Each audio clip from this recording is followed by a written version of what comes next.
Welcome to this edition of the Designs for Health audio science article. Hunter-gatherer diets have grown in popularity owing to the numerous health benefits that researchers have linked to these styles of diets. The Paleo diet is one of the most well-known variations of hunter-gatherer diets. It's nearly inarguable that diet quality plays a role in health, and equally undeniable that compared to more traditional diets, the foods and food products we consume now are increasingly processed, more heavily dependent on refined grains and industrial seed oils, and are preserved with synthetic compounds that are completely novel to the human food supply. Owing to the commercialization of agriculture, monocropping, and mass production of meat, even plant and animal foods labeled natural may be less nutrient-dense than those our ancestors consumed. A downward spiral in general health and well-being has paralleled the dramatic changes during the transition from ancestral diets to modern diets. The hunter-gatherer diet focuses on foods that can be caught, hunted, foraged, and gathered on land or at sea. It is characterized by wild meats, fish, berries and fruits, nuts and seeds, tubers, and vegetables. They are free of added hormones, genetic modifications, and other biochemical manipulations that are widespread in food production today. Many of the health benefits of the hunter-gatherer diet are rooted in its influence over the human microbiome. Modern diets have curtailed microbial diversity, whereas populations that still consume a hunter-gatherer diet have been shown to possess robust, healthy, well-diversified microbiomes. Establishing a healthy microbiome begins in infancy, with the first foods offered. However, the microbiome of a child continues to mature and change over time. It was previously believed that the microbiome was fairly mature by 3 years of age, but recent studies have challenged that theory, including a study by the American Society for Microbiology that was published in 2018, which showed rapid changes in the microbiome of children up to the age 7 when they visited an indigenous American Indian village in the rainforest and exchanged their traditional urban diet for the village's hunter-gatherer style diet. These changes were not noted in the adults of this study, indicating that a child's microbiome is more fluid and more easily influenced by dietary changes.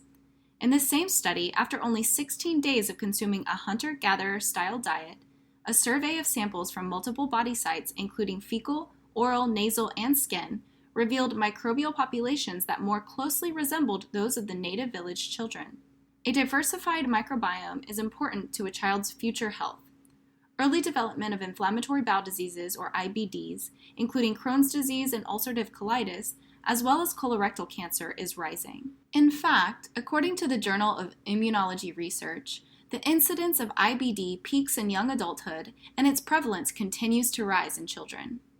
The gut microbiome is a key player in the development of these inflammatory intestinal conditions, and its composition and diversity during childhood is considered a strong preventative measure against developing IBDs. Further, the microbiome environment during childhood can positively or negatively influence the epigenetic expression of irritable bowel diseases. Childhood obesity is another serious global childhood health issue rooted in the microbial environment of the child.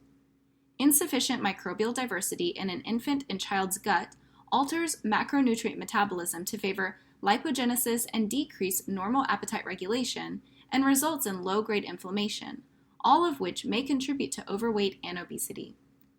Studies have confirmed the gut microbiota composition between obese and non-obese children is significantly different. Even various learning and cognitive problems in children are being linked to a lack of microbial diversity early in life. The trajectory for autism spectrum disorders is frightening, and alterations in the composition of the gut microbiome, particularly in early childhood, may be one risk factor for these conditions. The gut microbiota influences brain function through the neuroendocrine, neuroimmune, and autonomic nervous systems, as well as its ability to modulate DNA methylation patterns and antioxidant homeostasis. A healthy, well-diversified gut microbiome in childhood appears to set the stage for various aspects of physical and mental health later in life, and diet is a major contributor to microbial diversity. Diets high in refined carbohydrates and processed foods are known to contribute to dysbiosis and a microbiome deficient in both quality and quantity of beneficial bacterial strains. Contrast this with a paleo-style diet composed mostly of whole, unrefined foods which support microbial diversity. The microbiome of children is highly adaptable. The exact composition of a diet should be tailored for individual situations, But with regard to the safety of the whole family following a paleo diet, one thing is certain: no child ever suffered from a refined sugar or cottonseed oil deficiency. Thanks for listening. For more excellent educational content, be sure to visit designsforhealth.com.